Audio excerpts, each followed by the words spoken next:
catch and release with the stripers.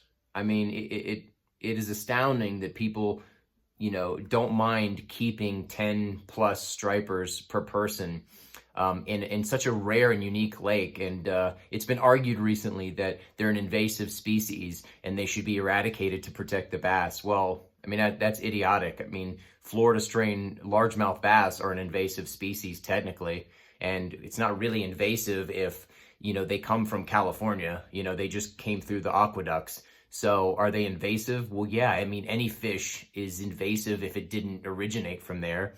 And Castaic was a, you know, man-made reservoir. So technically every fish in there is invasive. You know, they added the bass for the anglers, and the striper came in, whether you like it or not. And if you have not caught striper or seen them boil or cast into these boils, you're missing out, because that is insanely exciting. And I know there's a lot of bass anglers that are determined to try to convince other people that the striper are bad for the bass, but that has nothing to do with the populations of bass. It really doesn't. I mean, I've been following this lake for a very long time. And so, you know, someone wants to try to educate me as far as the lakes and the striper and all that stuff. You don't know what you're talking about, because, you know, the striper are not the cause of the massive fish decline there. I mean, anyone who's been fishing this year knows that, like, there's tons of bass in there still.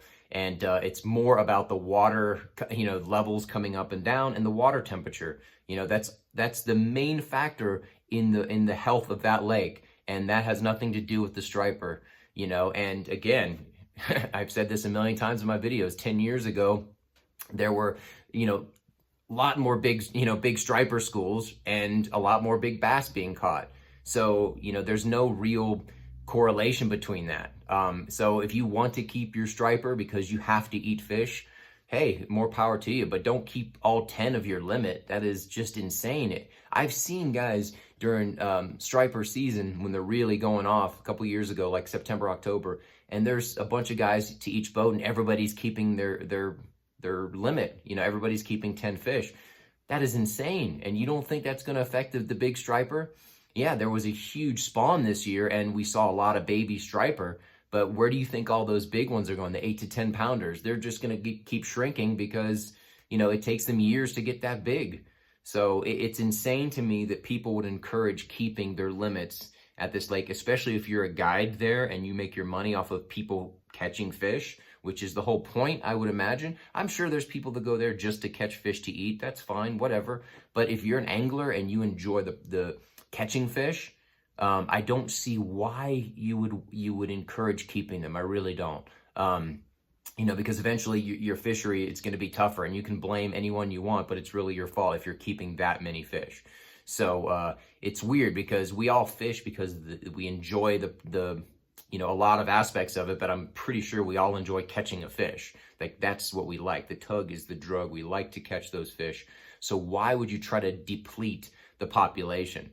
I mean, anyone who's fished Castaic the past few years consistently, you know, we understand like what the populations of fish are like, and it has nothing to do with the striper, the bass, and all that other stuff. I mean, there's plenty of bait. If you're not catching bass, big bass, you're not fishing for big bass, or you just don't know what you're doing, because, you know, the big bass are still in there. Like I said, a couple years ago, I saw plenty of huge bass.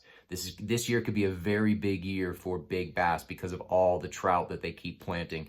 So if they keep doing this up until like March, April, you know, this first few months of the year, it could be really exciting for some giant bass. So anyway, you know, you can't tell me that, you can't try to teach me about the lake and the striper population when that like they need to be eradicated, or it's fine to take 10 of them per person or whatever, because I enjoy catching the striper. It is such a unique thing. There's only like a few lakes in California where you can catch striper in these landlocked freshwater situations. And Castaic is its own unique animal, and it's amazing because of that. And everyone comes there in the fall to go after these striper, to go after the striper boil. And right now people are going crazy for the striper. Do you really want to deplete that population? Like, is eating the fish really as important as like catching the fish and the fun that is. I know some people have those linked, you know, you want to catch it and you want to eat it. Whatever, that's fine. Like I said, you do it once in a while, hey, fine.